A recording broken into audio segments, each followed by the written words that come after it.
It's but earnings, so we're gonna get a little bit of that, and then if you pull up like BE, that's yeah, new Scott, stuff. I think I saw I you bought that had today. that. Yeah. Yeah, That's I it. bought 27.5 on that today, so that's not bad. Nice. So Yeah, I picked some at 27.4, and then I just added up through to 28. But yeah, I that's biggest. It's the template, right? Biggest volume ever, and yeah, yeah, 24 million, and then it sort of held at 20. If you go to 5 minute Yep. quick, when it came in back to that 25, there was a solid bid there. Look at the right low then. right after the fourth bar or the fifth bar, right there. The next one. The next one. Yeah, Yeah, this one. this one. What's the low on that? It's 25-26. Yeah, so there was someone there yesterday at 25 just scooping the crap out of that Yeah, as exactly. it came in.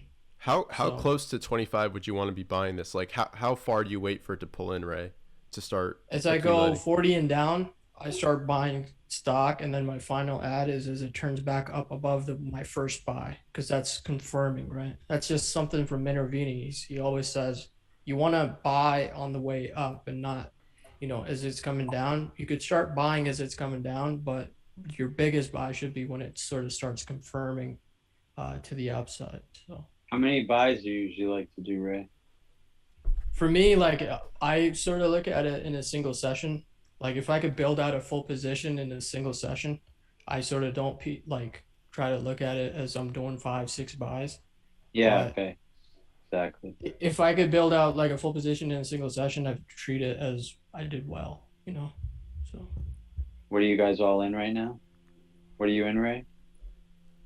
let me check.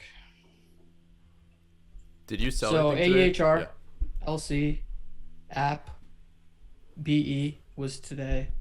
SoFi coin, and I sold out of a firm took me out flat as it came back into 155.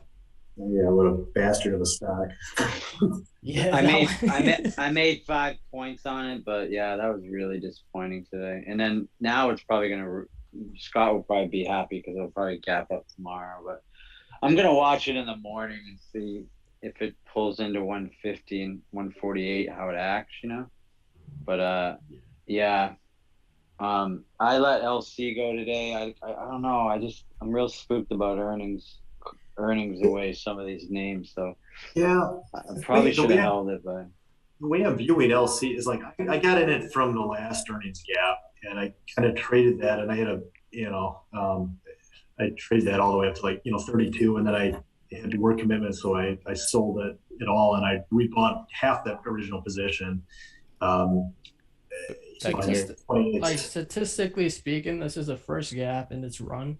So the probabilities of it doing a good earnings thing, like first gap, I would say where it really matters in terms of volume was around 40 million. If you look at Snap, it did a second gap and a third one after that before it really came down on the fourth one. So statistically speaking, it should do another one. So that's first, that's second, and then you get your third. Third after the third is just a chop fest, and then you die. So on average, if you just look at gappers and just do Yeah, like a yeah, 20-year study or something. this feels like Pinterest a little bit from last year. Yeah. You know, like where you get that first gap that really puts it in motion, and then it kind of ran into the next earnings, and then it came out. I'm much more leery of taking like UPST into earnings this time. Yeah.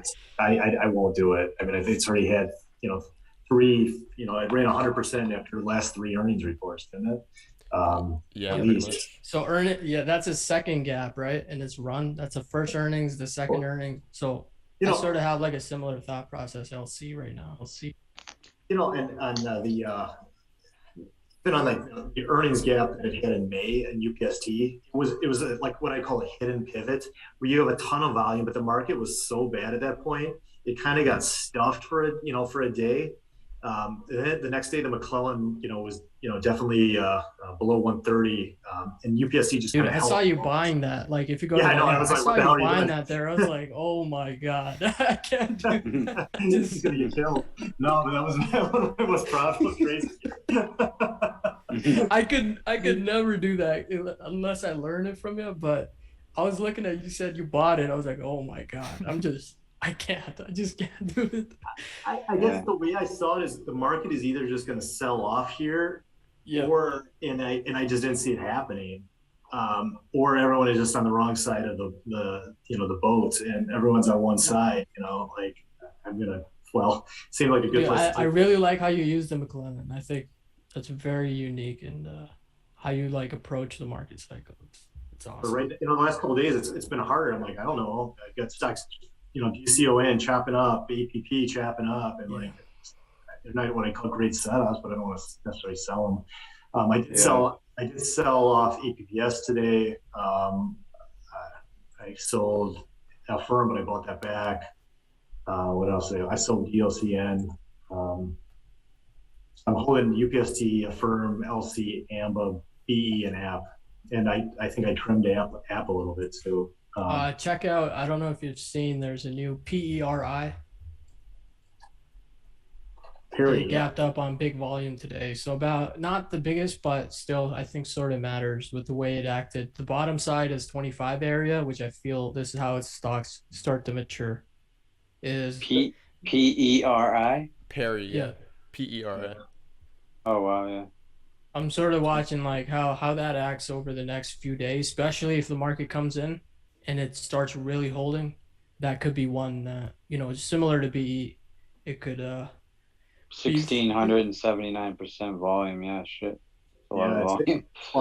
It goes from, you'll see those kind of tipping points where a stock goes from being a nothing stock. I mean, I wouldn't touch a stock before because it had, $328,000 shares, a day, which is just, that's not institutional demand, but 7 million now we're talking. Yeah, exactly. It has this prior run, which is kind of like AHR, where it has this big volume at the beginning, a base, and then pushes up again. Yeah. And then this longer base. I made so many mistakes lately. I'm making money, but shit. Like I had a AEHR and Affirm earlier for sure, and I didn't pull the trigger. So I got stopped. I tried AHR today on the breakout. I got stopped. It is. Yeah, I've been selling AEHR. If you just draw a line of it's not holding 20. It's just chopping back and forth and trying to figure out what it wants to do versus 20. So I have it from 16 area. I should have picked it up much earlier, but I feel it just needs time here to run up so much. Yeah, I saw today's move and I passed on it just because the way I approached it, that's why it's so frustrating. Like I had a feeling we were due for a day like today, and I should have prepared better. I had this mindset of like everything's holding the 10-day. I have a cushion, and I went back the other night and I looked at 2020 follow through day, which is different obviously, but the action around it's not that much different. They flail around after the initial move, but yeah, they just kept going down today. There was no bid. That was crazy. I gotta run out. I got a meeting right now. With thanks, Ray. Good talking to you, brother. Thanks all of you guys. Yeah. Awesome, guys. This was great. I learned a lot. So awesome. Me too, man. Thanks for your guys' time, and we'll talk to you guys soon. Yeah. See ya. All right. Bye.